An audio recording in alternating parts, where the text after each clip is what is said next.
মাঝে মাঝে নিজের ইচ্ছাকেও প্রাধান্য দিতে হয়। যেমন এই আজকে আমার মনে হচ্ছে রাত 12:30টার সময় যে হ্যাঁ, এক গ্লাস ঠান্ডা ঠান্ডা যদি কোল্ড কফি খাই আমার ভালো লাগবে।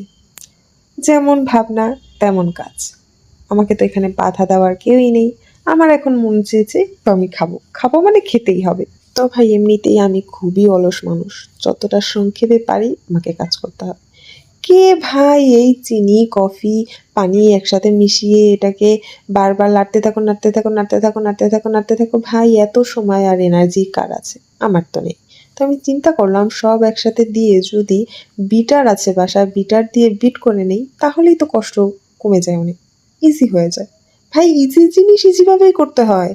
তো যাই হোক, এরপর আমি পানি, চিনি সব একসাথে দিয়ে বিট করে নিয়ে চিন্তা করলাম বাসায় আছে আইসক্রিম। তো বরফ যেহেতু নেই তো আইসক্রিম দিয়ে কাজ চালিয়ে দিই। খেতেও খুবই ভালো লাগে। তো এরপর দুধটাকে